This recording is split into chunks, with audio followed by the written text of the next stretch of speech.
নমস্কার বন্ধুরা, অনুভার রান্নাঘরে আরো একটি নতুন পর্বে সবাইকে স্বাগত জানাচ্ছি। এতক্ষণে নিশ্চয়ই আপনারা থাম্বনেল দেখে বুঝে গেছেন যে আজকে আমি আপনাদের সঙ্গে কি রেসিপি শেয়ার করতে চলেছি। হ্যাঁ বন্ধুরা, আজকে আমি আপনাদের সঙ্গে কোনো রকম ছানা কাটা ঝামেলা ছাড়াই, এমনকি 2-3 ঘন্টা অপেক্ষা করা ঝামেলা ছাড়াই মাত্র 1 কাপ গুঁড়ো দুধ দিয়ে তৈরি করে দেখাবো দারুণ মজাদার স্বাদের মালাই চপ মিষ্টি রেসিপি। এটাকে কিন্তু আবার অনেকে মালাই চমচমও বলে থাকেন। আর সেই জন্য দেখুন, শুরুতেই একটা মিক্সিং বোল নিয়ে নিয়েছি, আর তার মধ্যে নিয়ে নিচ্ছি এরকম একটা মেজারমেন্ট কাপ মেপে 1 কাপ গুঁড়ো দুধ। আর তার মধ্যে নিয়ে নিচ্ছি হাফ টিস্পুনের মতো বেকিং পাউডার। বেকিং সোডা কিন্তু নয়, এখানে কিন্তু অবশ্যই বেকিং পাউডারটাকে নিতে হবে। আর এবার নিয়ে নিচ্ছি 1 টেবিল চামচের মতো ঘি। এখানে আমি যেহেতু জমাট বাঁধা ঘিটা নিয়েছি তাই কিন্তু 1 টেবিল চামচ নিয়েছি। আপনারা যদি গলানো ঘিটা নেন সেক্ষেত্রে কিন্তু 2 চামচের মতো ঘিটা নিলেই হয়ে যাবে। এবার আমি ঘি আর এই বেকিং পাউডারটাকে গুঁড়ো দুধের সঙ্গে কিন্তু খুব ভালোভাবে একটু মিশিয়ে নেব। এইভাবে কিন্তু অবশ্যই একটু খুব ভালোভাবে ডলে ডলে মিশিয়ে নিতে হবে, যাতে করে ঘিটা গুঁড়ো দুধের সঙ্গে খুব ভালোভাবে একদম মিশে যায়। এই তো দেখুন বন্ধুরা, ঘিটাকে কিন্তু আমি গুঁড়ো দুধের সঙ্গে খুব ভালোভাবে মিশিয়ে নিয়েছি। আর মিশিয়ে নেওয়ার পরে কিন্তু টেক্সচারটা ঠিক এমনই হবে, এই যে দেখুন। আর এবার কিন্তু বন্ধুরা, আজকের এই মিষ্টিটা বানানোর জন্য এই গুঁড়ো দুধের মধ্যে আরও একটা সিক্রেট উপকরণ অ্যাড করতে হবে। সেই জন্য দেখুন, এখানে নিয়ে নিয়েছি একটা মাঝারি মাপের ডিম। ডিমটা কিন্তু অবশ্যই নর্মাল তাপমাত্রার হতে হবে। যদি ফ্রিজে থাকে তাহলে 30 মিনিট আগে বের করে রাখবেন, তাহলেই হয়ে যাবে। এবার আমি ডিমটাকে একটু ভালোভাবে ফেটিয়ে নেব। তারপর এই ফেটিয়ে নেওয়া ডিমটাকে আমি গুঁড়ো দুধের মধ্যে দিয়ে দেবো। এখানে আপনারা হয়তো বা ভাবতে পারেন যে কাঁচা ডিম দিয়ে মিষ্টিটা তৈরি করা হচ্ছে, মিষ্টির ভিতরে কাঁচা ডিমের গন্ধ লাগতে পারে। না বন্ধুরা, একদমই কিন্তু কাঁচা ডিমের কোনো গন্ধ লাগবে না। যেহেতু এই মিষ্টিটা গুঁড়ো দুধ দিয়ে তৈরি করা হচ্ছে, আর তাছাড়া এই মিষ্টিটা কিন্তু 10 থেকে 12 মিনিটের মতো জাল হবে, যার কারণে কিন্তু মিষ্টিটার ভিতর থেকে কোনো রকমের কোনো কাঁচা গন্ধ আসবে না। আর ডিমটা দিয়ে কিন্তু এইভাবে একটু ভালোভাবে অবশ্যই মেখে নিতে হবে। আর মেখে নেওয়ার পরে টেক্সচারটা আমি আপনাদের অবশ্যই দেখিয়ে দেবো। এতে দেখুন বন্ধুরা, গুঁড়ো দুধটাকে কিন্তু আমি ডিমের সঙ্গে খুব ভালোভাবে মিশিয়ে নিয়েছি। আর এখানে আমি 1 কাপ গুঁড়ো দুধের জন্য মাঝারি মাপের একটা ডিম নিয়েছি। এখানে যদি আপনাদের মাখানোর পরে মিশ্রণটা এর থেকে একটু শক্ত মনে হয় ভাবছেন, সেক্ষেত্রে আপনারা একটা ডিমের পাশাপাশি সামান্য একটু দুধ দিয়েও নিতে পারেন।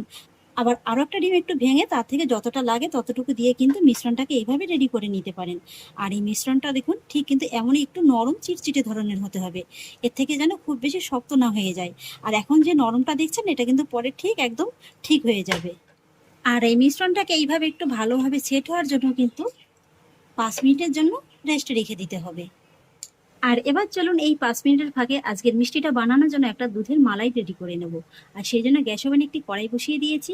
আর তার মধ্যে নিয়ে নিচ্ছি যে কাপটা মেপে আমি গুঁড়ো দুধটা নিয়েছিলাম, সেই কাপেরই 3 কাপের মতো লিকুইড দুধ। এখানে কিন্তু আমি কাঁচা দুধটাই ব্যবহার করছি। আর তার মধ্যে নিয়ে নিচ্ছি 1 কাপের মতো নর্মাল জল। আর একই সঙ্গে নিয়ে নিচ্ছি 4-5টির মতো ছোট এলাচ। এলাচগুলোর মুখটাকে কিন্তু আমি এভাবে একটু ফাটিয়ে নিয়েছি। এতে করে কি হবে, মিষ্টির মধ্যে যেমন একটা খুব সুন্দর ফ্লেভার আসবে, তাছাড়া ডিমের কারণে যদি কোনো রকমের কোনো কাঁচা ভাব থেকে যায় সেটাও কিন্তু এই এলাচ দেওয়ার কারণে একদমই থাকবে না। আর এবার কিন্তু শুরুতেই আমি দুধটার মধ্যে কোনো রকম চিনি অ্যাড করব না। যেহেতু আমি কাঁচা দুধটা নিয়েছি তাই কিন্তু চিনিটা অ্যাড করলে দুধের ছানাটা কেটে যেতে পারে। তাই মোটামুটি মিডিয়াম হাই ফ্লেমে এই দুধটাকে আমি প্রথমে একটু জাল করে নেব। মোটামুটি দুধের মধ্যে একটা বড় বাসলাই হয়ে যাবে। আর বন্ধুরা, এখানে এই মিষ্টিটা তৈরি করার জন্য কিন্তু দুধটাকে অবশ্যই পাতলা রাখতে হবে। দুধটা যেন খুব বেশি ঘন না হয়ে যায়, তাহলে কিন্তু মিষ্টির মধ্যে দুধের মালাইটা ভালোভাবে ঢুকবে না। সেই জন্য একটু আপনারা নিশ্চয়ই খেয়াল করে দেখেছেন, আমি 3 কাপ দুধের মধ্যে কিন্তু 1 কাপের মতো জল দিয়ে দিয়েছি। এই তো দেখুন, দুধটা কিন্তু খুব সুন্দরভাবে ফুটতে শুরু করে দিয়েছে। আর ঠিক এই স্টেজে কিন্তু এর মধ্যে অ্যাড করতে হবে চিনিটা। তো এখানে আমি হাফ কাপের মতো চিনিটা নিয়েছি, আপনারা কম বেশি করে দিতে পারেন। এবার চিনিটাকে কিন্তু দুধের সঙ্গে আমি একটু খুব ভালোভাবে গলিয়ে নেব। দেখুন, এখানে চিনিটাও কিন্তু খুব ভালোভাবে গলে গেছে, আর দুধের মধ্যে কিন্তু আরেকটু ফুট উঠেছে। জাস্ট এই সময় কিন্তু গ্যাসের ফ্লেমটাকে অফ করে দিতে হবে। দুধটাকে কিন্তু এর থেকে আর বেশি ঘন করা যাবে না, কারণ এখানে এই মিষ্টিটা তৈরির জন্য কিন্তু দুধের মালাইটাকে অবশ্যই এইভাবে পাতলা রাখতে হবে। আর তাই এইভাবে যখন দুধের মালাইটা রেডি হয়ে যাবে, তখন কিন্তু ঢাকা চাপা দিয়ে একটা সাইডে রেখে দিতে হবে। আর এদিকে দেখুন, মিশ্রণটা কিন্তু এই 5 মিনিটের মধ্যে খুব সুন্দরভাবে সেট হয়ে গেছে। এই যে দেখুন, হাতে কিন্তু আর একদমই লেগে যাচ্ছে না। এবার কিন্তু মিষ্টিগুলো তৈরি করার জন্য মিশ্রণটা একদম রেডি। তাই দেখুন, আমি এখানে একটা টেবিল চামচ মাপ করে এইভাবে অল্প অল্প করে মিশ্রণটা নিয়ে নিচ্ছি। এতে করে কি হবে, সমস্ত মিষ্টিগুলো কিন্তু একই মাপের হবে। আর এবার কিন্তু হাতে সামান্য একটু ঘি মাখিয়ে এই মিষ্টিগুলোর শেপটা আপনাদের দিয়ে দিতে হবে। তাতে করে কি হবে, হাতে করে কিন্তু আর একদমই লেগে যাবে না। এই মিষ্টি কিন্তু দুই রকমের হয়ে থাকে, একটা হচ্ছে লম্বা আর একটা হচ্ছে গোল। তো বন্ধুরা আজকে আমি একটা লম্বাটে শেপ দিয়ে মালাই চপ মিষ্টিগুলো তৈরি করে নেব। বন্ধুরা এই মিষ্টিগুলো তৈরি করা খুবই সহজ, শুধু একটা জিনিসই খেয়াল রাখবেন, মিষ্টির গায়ে যেন কোনো রকমের কোনো ক্রাক না থেকে যায়। এই যে দেখুন আমার একটা মিষ্টি কিন্তু তৈরি করা হয়ে গেছে। যে পাত্রে রাখবেন সেই পাত্রে সামান্য একটু ঘি মাখিয়ে রাখবেন। একই রকম ভাবে আমি আরো একটু নিয়ে নেব, আর এইভাবে বাকি সব মিষ্টিগুলোকে আমি তৈরি করে নেব। তো এই যে দেখুন বন্ধুরা এক এক করে কিন্তু সমস্ত মালাই চপ মিষ্টিগুলোকে আমি তৈরি করে নিয়েছি। এবার বন্ধুরা আমি মিষ্টিগুলোকে রেডি করে নেবো, আর সেই জন্য দেখুন দুধের কড়াইটা কিন্তু আবারও গ্যাস ওভেনে বসিয়ে দিয়েছি। আর এবার হাই ফ্লেমে কিন্তু দুধটাকে আমি বসিয়ে দিয়েছি। দুধের মধ্যে দেখুন খুব সুন্দরভাবে কিন্তু বলকটাও চলে এসেছে। এবার এক একটা করে মিষ্টি আমি দুধের মধ্যে দিয়ে দেবো।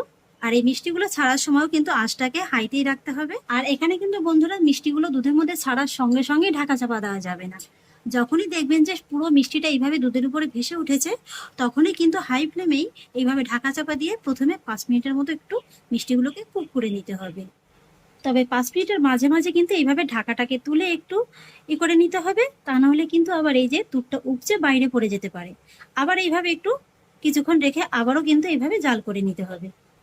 এবার আমি আপনাদের ঠিক 5 মিনিট বাদে দেখিয়ে দিচ্ছি। আশা করি নিশ্চয়ই দেখে বুঝতে পারছেন যে মিষ্টিগুলো ঠিক কতটা ফুলে গেছে। এই যে দেখুন এই ঠিক 5 মিনিটের মধ্যেই মিষ্টিগুলো ফুলে একেবারে যেন ডবল হয়ে গেছে। এই যে দেখুন, তাই বলছি বন্ধুরা শুরুতেই এই মিষ্টিগুলো কিন্তু সাইজে খুব একটা বড় করবেন না, কারণ এই মিষ্টিগুলো ফুলে কিন্তু একেবারে যাকে বলে ডবলের থেকেও বড় হয়ে যাবে।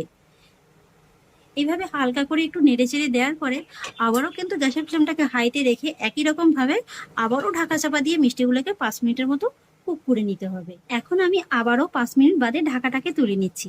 তাহলে এখানে কিন্তু টোটাল আমি মিষ্টিটাকে 10 মিনিটের মতো কুক করে নিয়েছি। এই যে দেখুন বন্ধুরা এই 5 মিনিটের মধ্যে কিন্তু মিষ্টিগুলো আরো অনেকটা ফুলে গেছে। এই যে দেখুন কতটুকু আমি মিষ্টিগুলো সাইজ কেটেছিলাম, দেখুন ফুলে একেবারে কত বড় হয়ে গেছে। এই যে দেখুন এখন এই মিষ্টিটা যেহেতু খুবই নরম, তাই কিন্তু খুব বেশি নাড়াচাড়া করা যাবে না। আর এবার কিন্তু আমি মিষ্টিগুলোকে জাস্ট আর মোটামুটি 2 থেকে 3 মিনিটের মতো একটু কুক করে নেব। এই মিষ্টিগুলো সাধারণত কিন্তু কুক হতে খুব বেশি সময় লাগে না। প্রথম যে 10 মিনিট আমি মিষ্টিটাকে কুক করে নিয়েছি তার মধ্যেই কিন্তু মিষ্টিটা খুব সুন্দরভাবে একদম সুসেদ্ধ হয়ে গেছে। এবার আমি শুধুমাত্র এই দুধের মালাইটাকে একটু জাস্ট ঘন করার জন্য এই মালাইটাকে আরও 2 থেকে 3 মিনিটের মধ্যে একটু জাল করে নেব। তবে খেয়াল রাখবেন এই মালাইটা যেন আবার খুব বেশি না ঘন হয়ে যায়, কারণ মালাই চপের মালাইটা কিন্তু খুব বেশি একেবারে ঘন হয় না, হালকা একটু পাতলা ধরনের থাকে। তাই মোটামুটি আর 2 থেকে 3 মিনিটের মতো হাই ফ্লেম একটু কুক করে নিলেই কিন্তু মালাইটা খুব ভালোভাবে একদম রেডি হয়ে যাবে। এই তো বন্ধুরা আবারও 3 মিনিট বাদে ফিরে এলাম। এবার কিন্তু আমার মালাই চপের মিষ্টিটা একদম পারফেক্টলি রেডি হয়ে গেছে। এখানে আপনারা এই মিষ্টিটাকে মোটামুটি 13 থেকে 15 মিনিটের মতো সময় নিয়ে একটু কুক করে নিলেই কিন্তু পুরো মিষ্টিটা তৈরি হয়ে যাবে। আর এবার কিন্তু এই মিষ্টিটাকে আর জাল করার কোনো প্রয়োজন নেই, গ্যাসের ফ্লেমটাকে অফ করে দিতে হবে। আর এতক্ষণে নিশ্চয়ই আপনারা বুঝতে পারছেন যে মিষ্টিগুলো ঠিক কতটা লোভনীয় হয়েছে। এই যে দেখুন এবার গ্যাসের ফ্লেমটাকে অফ করে নেওয়ার পরে আপনাদের দেখাতে আমার খুব সুবিধাই হবে। এই যে দেখুন মিষ্টিগুলো দেখুন শুধু একবার কতটা বড় হয়েছে। আর প্রত্যেকটা মিষ্টি কিন্তু একই রকম ভাবে পারফেক্ট ভাবে তৈরি হবে। দেখুন একটা মিষ্টিও কিন্তু ভেঙেও যায়নি কিংবা ফেটেও যায়নি। এবার কিন্তু আপনারা চাইলে এই মিষ্টিগুলোকে এইভাবে গরম গরমও খেয়ে নিতে পারেন। সেক্ষেত্রে আপনাদের 2 থেকে 3 ঘন্টার মতো অপেক্ষা করার কোনো প্রয়োজন নেই। আবার চাইলে কিন্তু মিষ্টিগুলোকে নর্মাল জায়গায় রেখে পুরোপুরি ঠান্ডা করে নিয়েও খেতে পারেন, আবার নর্মাল ফ্রিজে রেখেও খেতে পারেন। এটা সম্পূর্ণই আপনাদের চয়েস, আপনাদের যেটা খেতে ভালো লাগে আপনারা সেইভাবেই খাবেন। তো আজকে আমি মিষ্টিগুলো একটু ভালোভাবে ঠান্ডা করে নিয়ে তারপরে পরিবেশন করব। কখনো যদি হঠাৎ করে মিষ্টি খেতে মন চায় অথচ দোকানে যেতে ইচ্ছা করছে না কিংবা ছানাও কাটিয়ে নিতে ইচ্ছা করছে না, তাহলেই দেখে নিন আমার আজকের এই দুর্দান্ত স্বাদের মিষ্টির রেসিপিটি। কোনো রকম ছানা কাটারও ঝামেলা করতে হবে না, মাত্র 10 মিনিটের মধ্যেই কিন্তু তৈরি হয়ে যাবে এরকম দুর্দান্ত স্বাদের মালাই চপ মিষ্টি রেসিপি। এই মিষ্টিটি যাকেই একবার বানিয়ে খাবেন না কেন সেই কিন্তু আপনার রেসিপির গোপন রহস্য জানতেই চাইবে যে কিভাবে আপনি এই মিষ্টিটা তৈরি করলেন। এই মিষ্টিটা যে আমি কেটে নিচ্ছি এটা আপনারা কাটা দেখলেই বুঝতে পারবেন যে এটা কতটা নরম তুলতুলে সফট জালিদার তৈরি হয়েছে। এই যে দেখুন বন্ধুরা চামচটা বসানোর আগেই যেন একদম মিষ্টিটা কেটে বেরিয়ে আসলো। মিষ্টিটার ভিতরটা দেখুন শুধু একবার কতটা জালিদার তৈরি হয়েছে। এই যে দেখুন রস যেন একেবারে মিষ্টিটার ভিতরে টই টুম্বুর করছে। মুখে দেওয়া মাত্রই কিন্তু একেবারে জাস্ট মিলিয়ে যাবে। তাহলে আশা করছি বন্ধুরা আমার আজকের এই 10 মিনিটের মালাই চপের রেসিপি আপনাদেরও খুব ভালো লেগেছে।